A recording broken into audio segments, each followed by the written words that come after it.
มาลองซอยกันเด้อญาติพันบ่รอดจดหมายฉบับสุดท้ายเจ้าไ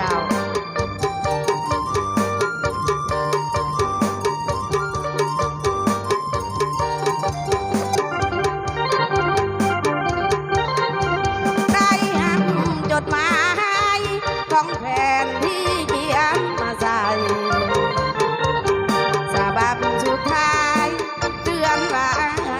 จะจากลาเจ้าสาธิเวนจอสองเฮาบ่ได้เพียงมองพ่อแม่ไอ้ไทยโทสะท้อนหัวใจเต็มที่ได้หันจดหมายหัวใจของน้องมันสั่น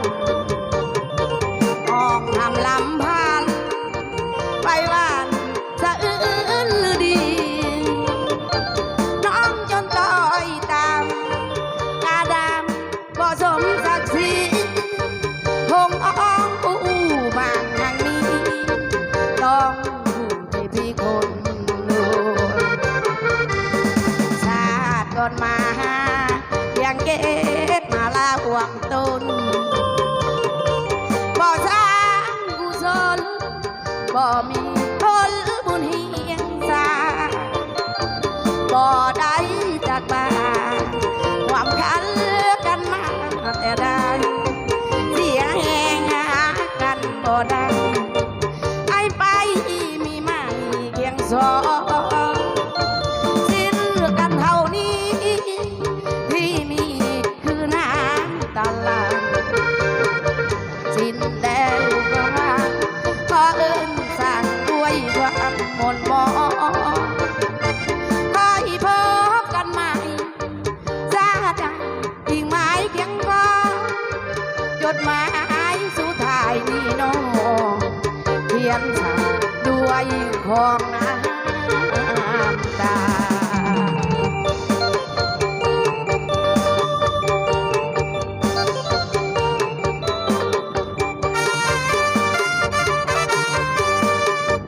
ขอบใจหลายๆเด้อ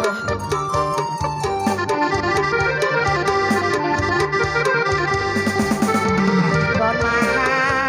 อยากเก็บมาลาบวมต้นบ่สร้างกุศลบ่มีผลบุญเฮียงสาบ่ได้ดักบ้านความคันกันมาแต่ได้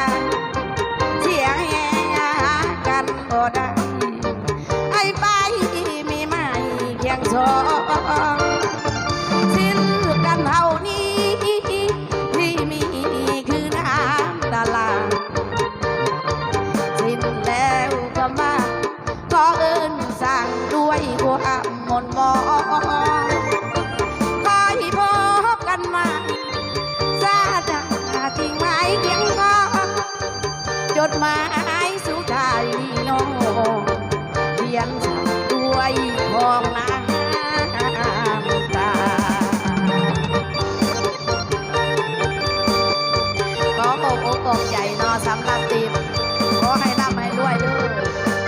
เขาไปกินน้ำกินได้สักคนนักหอกกันยังมีหลายคนเด้อย่าว่ากันก็แล้วกันเนาะพักผ่อนก่อนจะข้าว